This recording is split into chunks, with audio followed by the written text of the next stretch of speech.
Ao concluir a lição dessa semana, eu gostaria de considerar com os irmãos o seguinte ponto. Deus tem uma missão. Qual é a missão de Deus?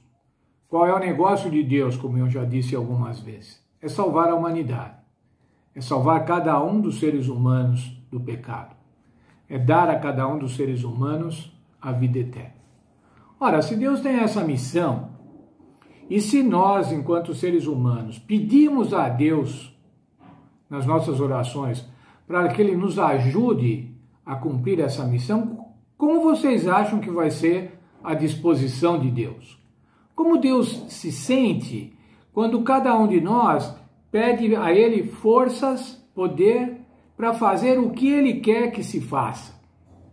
Veja, irmãos, há um texto na nossa lição de Mensagens Escolhidas, volume 2, na página 377.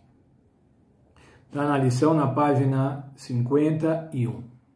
Esse texto diz o seguinte: anjos ministradores aguardam ao pé do trono para obedecer instantaneamente ao mando de Jesus Cristo, no responder a toda oração, feita em sinceridade, com fé viva. O Sr. White diz aqui, eles estão prontos para atender imediatamente a oração de fé, para dar poder, para dar assistência àquele que ora. Mas veja, irmãos, às vezes isso também pode acarretar em nós uma certa vaidade de falar assim, o Senhor sempre vai me ajudar, sempre. O que eu peço, Ele faz. Veja esse outro texto, Testemunhos para a Igreja, volume 1, página 231. A oração de fé nunca se perde, mas dizer que sempre será atendida do modo exato e de acordo com aquilo que nós esperamos especificamente é presunção. Nós não podemos, irmãos, sermos presunçosos a ponto de achar que Deus vai atender todas as nossas orações, tudo o que nós queremos, conforme a nossa vontade. Leia comigo a primeira carta de João, capítulo 5, verso 14, onde nós já lemos um pouco desse texto. Vamos ler agora.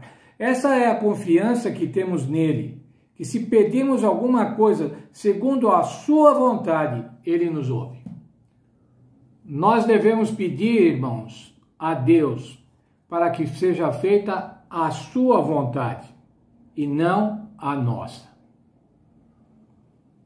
Mas então por que é que nós oramos? Se Deus vai fazer a vontade dele mesmo? Já me perguntei isso. Será que é preciso orar? Deus sabe tudo o que precisamos e Ele sabe como deve atender? Não, então não precisa orar. Por que é que oramos? Nós oramos, irmãos, para lembrar da nossa total dependência de Deus. Nós oramos, não é para que Deus nos atenda, não é para que Deus nos ouça e agora resolva nos atender. Mas nós oramos para saber assim, eu tenho que pedir a Deus. É Ele que provê todas as coisas para mim. Mas se é assim, irmãos, por que é que temos orado tão pouco? Que desculpas damos pelas nossas poucas orações? Não sei se já aconteceu com você, mas já aconteceu comigo, irmãos, de dormir sem terminar a oração. Imaginem se eu estiver falando com uma pessoa e durmo e não falo, não concluo o meu pensamento. Mas às vezes com Deus a gente faz isso. Por que as nossas orações não têm foco? Será que as nossas orações são ladainhas, rezas repetitivas, que já não têm mais nenhum significado? Por que as nossas orações não são consistentes, não são específicas, como devem ser? Devemos praticar a oração, irmãos, devemos aprender a orar. Devemos orar junto com nossa família, junto com os nossos filhos. Devemos orar com os nossos netos e às vezes não temos feito isso.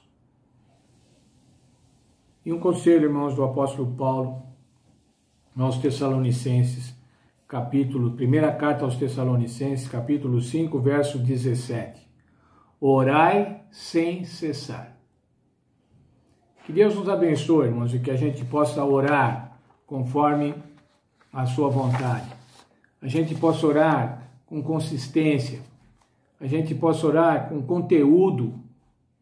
Mas especialmente, irmãos, a gente possa orar com fé, pedindo a Deus que nos ajude para que testemunhemos, pedindo a Deus pelos nossos interessados, por aqueles a quem estamos apresentando a mensagem, para que eles possam aceitar o Senhor Jesus Cristo.